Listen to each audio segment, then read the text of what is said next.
Hey, Abusuanya ma course 2024 pound. Udi ensure video we mbra. Hey, Ken, we ye niema.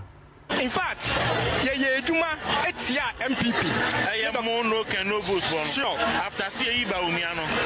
Sure. For ye Juma tia MPP. 7 MPP winiana. Say no can no vote no. Showdown no. Na no. Okay. And the showdown is say yaka enkoye kasa keke. Ye nye bibi na ewiasa fa na nyina hu say okure ye wotumi a yetumi ye den e de ye bibi. Ntimo ye den. Enti ye campaigning against Osono MPP party no na baby bia nso na MP a owo ho e support Dr. Bawumia no ye edumatia no. I see. Enti okan kwes out ubo midi uko okan kwes out a obi a opua ma okan kwes out ye call opposition in somehow na chese 2024 ne de say na eduma connected for no can no vote na se kire ni okay oh, okay. We say, ma saadi any binsi because se BBC na esi ya. They never say mo de no. E betimi aya yen sanso o platform le same.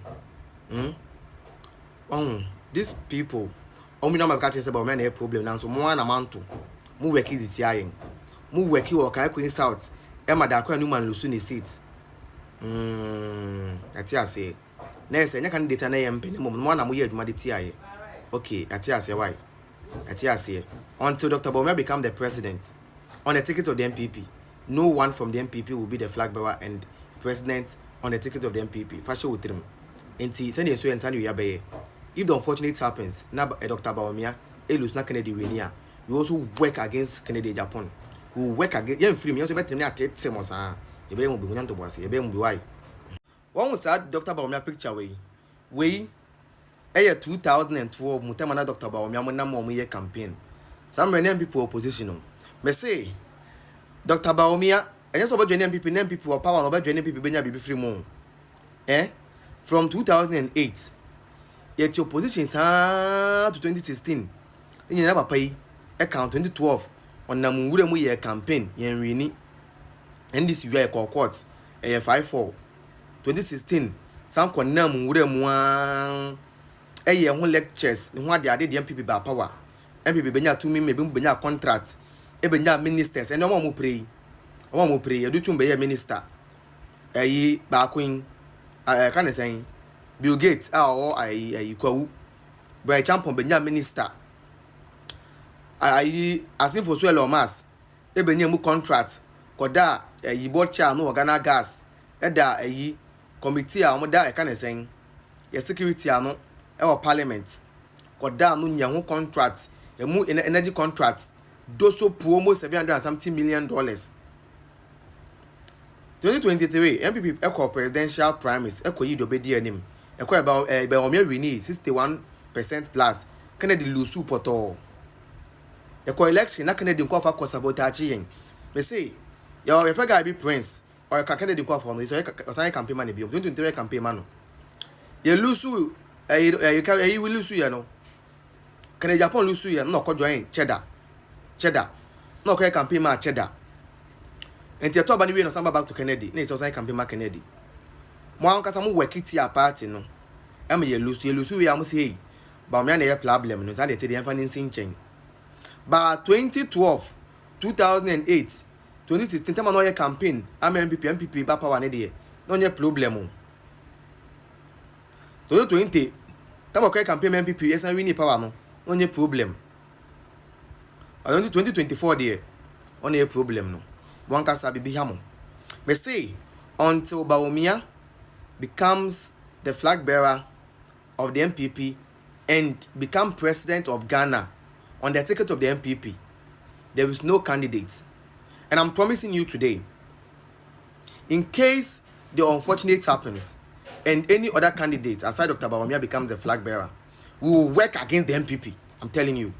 Yakase nyansa yenton ewo drugstore say na no kre. Say nipa bi mu sei ewo man ni mu na enam position bi o manya nti na adwen ni unya adwuma sa o man no nipa etim ne mo bre.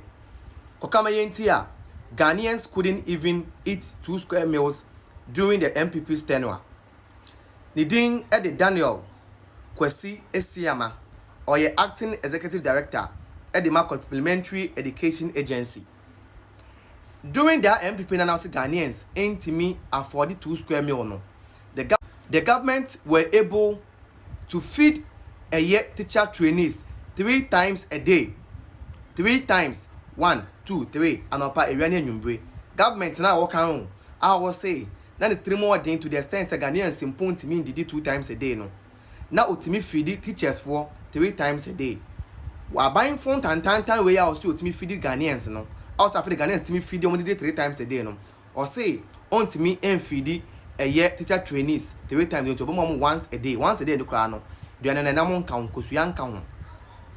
And unti Sanka would nyansa busa say which of these 2 political parties and or Magana 40 mididi. Besides, were you in people's houses? Were you visiting people's houses to verify say they are actually eating 2 or 3 times a day? Or they can afford to eat 2 or 3 times a day? You did not. You never came to my house. You never came to the place I stay. So how did you even know that people were not even able to afford 2 square meals during the tenure of the MPP? You see, foods like this doesn't need to hold position in this country because this person and animal, there is no difference. Adwini swap. And these are the reason why Ghanaian, and as a Ghana, is ranked as the 2nd country in Africa with the lowest IQ and the 8th country in the whole world with the lowest IQ.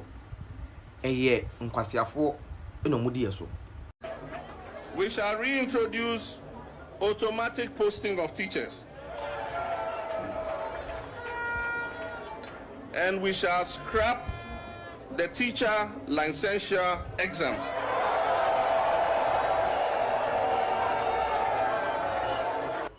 Eyezu na waka say eyaza e comment section nipa amoten nka no Ghana man panyin His Excellency John Dramani Mahama abra 2024 no oba apron no de to Ghana for especially in your more omiko teacher training enim say exams so mo try friend say licensure exams no oba na ban no ebe scrap che say obetwam obeye free ho onado show mo boss say automatic posting no oba restore na che say we school now your service we na pum na wo ko school enyo no na menim say net teachers no yeni backlog ho ebi ono aban na aban dem backlog ho because 2023 for omu yom service 2024 no I was your post yom in 2025 me na work say 2023 badge omu yom a year service 2024 I was your post yom this year no John Dramani Mahama ba ye enyam post yom I was thank post yom last month September nanka October yan kolai eco school on the 18th for year nei nanka omu yom nyina den akọ school na so me work say no NDC abanya John Dramani Mahama edienem no post 2023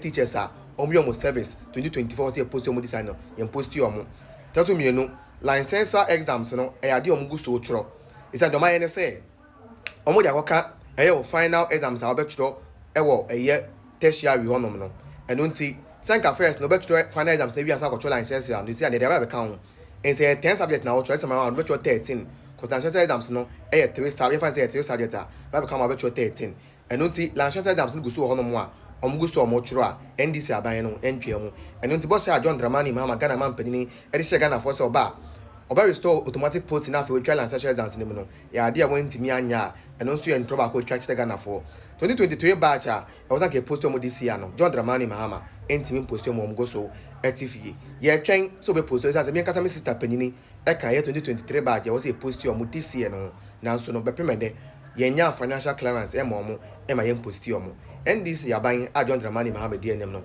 enim se ntro ene dada a hye omu emuma na emom no enim se nka at least teachers die enim se omu wie no omu service wie a the next thing e post na to aso omu nse na esesa motena future bebre no enti John Dramani Mahama then e na wo ka kire omu na me ye MPP ni amento aba Bawumia because of the cost. Jimmy Fokura sini we mu nyina tibika Dr. Bawumia asem eja radio ayefo na Jimmy Fo be nyina tibi kwatena radio so ewurade Yesu wode Jimmy Fo bia wo interview no akosia enkwasia afo mienu nyansa be na mumunim wo be ka se ibu Mahama kra ya to aba ma Ghana fo ato aba ma no why kwasia wo ka se ente Ghana bia nim de ekoso Atresre na ekumo atresre radio no munya hwe wom atresre na ekumo kurasefo a munya